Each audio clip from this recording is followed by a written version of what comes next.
Once இந்த மாதிரி சிக்கனை வச்சுட்டு டிஷ் பண்ணிங்கன்னா நெக்ஸ்ட் டைம்லேருந்து விடவே மாட்டீங்க. வாங்க மேங்களூர் ஸ்பெஷல் சிக்கன் பொரியல் எப்படி செய்யலாம்.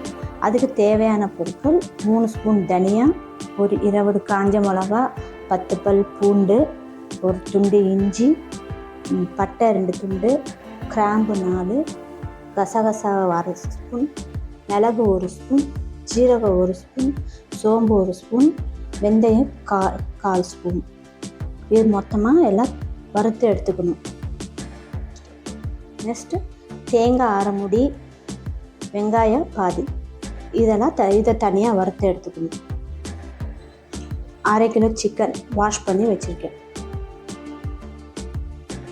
இப்போ ஒரு பேனில் நம்ம கொஞ்சோண்டு ஆயில் ஊற்றிட்டு நம்ம எடுத்து வச்ச அந்த சாமான்லாம் எடுத்து வச்சுருக்கோம்ல அதுலேருந்து கொஞ்சம் காஞ்ச மிளகாய் எடுத்து கொஞ்சம் லைட்டாக வறுத்து எடுத்து வச்சுக்கணும்.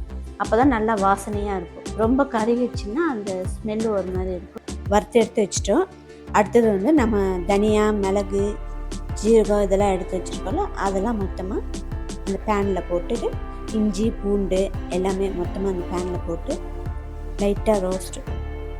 ஸ்டவ் வந்து சிம்மில் வச்சுக்கோங்க. ரொம்ப ஹை ஸ்பீடில் வச்சிடாதீங்க. சிம்மில் வச்சு லைட்டாக நல்லா வறுத்து எடுத்துக்கோங்க. ரொம்ப கருக விட்டுறாதீங்க.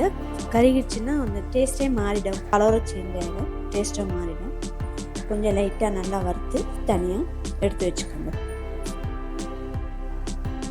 இப்போ அடுத்தது வந்து தேங்காய் வறுத்து எடுத்துக்கலாம்.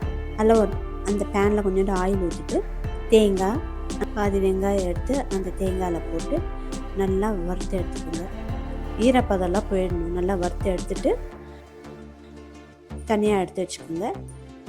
இப்போ ஒரு பாத்திரத்தில் எண்ணெய் ஊற்றிட்டு அதில் வந்து கருவேப்பிலை போட்டு நல்லா வதக்கிட்டு நெக்ஸ்ட் நம்ம கட் பண்ணி வச்சுருக்கோம்ல ஒரு வெங்காயம், அந்த வெங்காயம் போட்டு நல்லா வதக்கிடுங்க.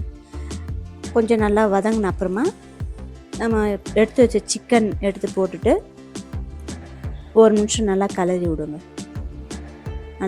நல்லா கிளறியாச்சு. இப்போ வந்து நம்ம கொஞ்சோண்டு மஞ்சத்தூள், ஒரு 1/2 ஸ்பூன் மஞ்சத்தூள், கொஞ்சோண்டு உப்பு, 1 ஸ்பூன் உப்பு போட்டிருக்கேன். உங்களுக்கு எவ்வளோ உப்பு வேணுமோ அவ்வளோ போட்டு நல்லா வதக்கி விட்டுருங்க. நல்லா கிளறிட்டு ஒரு 1/2 கிளாஸ் தண்ணி ஊற்றிட்டு நம்ம மூடி வச்சிடலாம். ஏன்னா அதிலே தண்ணி விடும், அதனால் 1/2 கிளாஸ் தான் தண்ணி ஊற்றிருக்கேன்.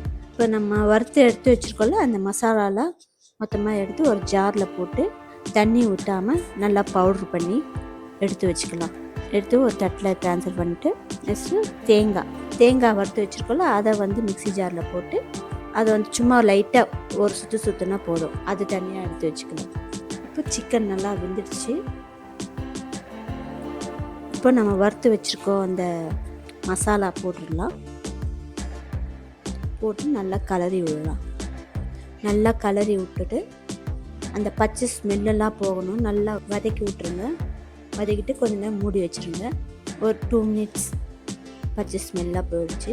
இப்போ நம்ம பொடி பண்ணி வச்சுருக்கோம், தேங்காய் வறுத்து பொடி பண்ணி வச்சுருக்கோம்ல அதில் போட்டுடலாம். நல்லா ஒரு 2 நிமிஷம் நல்லா கிளறி விடணும். சிம்மில் வச்சு நல்லா கிளறி விடணும். கொஞ்சோண்டு 1 ஸ்பூன் நெய் ஊற்றினா நல்லா டேஸ்ட்டாக இருக்கும்.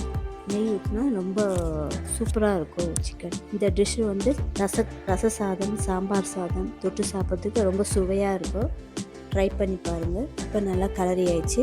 தொக்கு மாதிரி இல்லாமல் பொரியல் எப்படி செய்வோமோ அந்த மாதிரி வரும். இப்போ நான் கொத்தமல்லி தூவிட்டு நல்லா ஒரு கலர் கழிட்டு சர்வ் பண்ணுவேன். சூப்பரான சிக்கன் பொரியல் ரெடி. Karnataka special item. நீங்கள் செஞ்சு பாருங்கள் எப்படி இருக்குது. கமெண்ட் பண்ணுங்கள், ஷேர் பண்ணுங்கள், லைக் பண்ணுங்கள், சப்ஸ்கிரைப் பண்ணுங்கள்.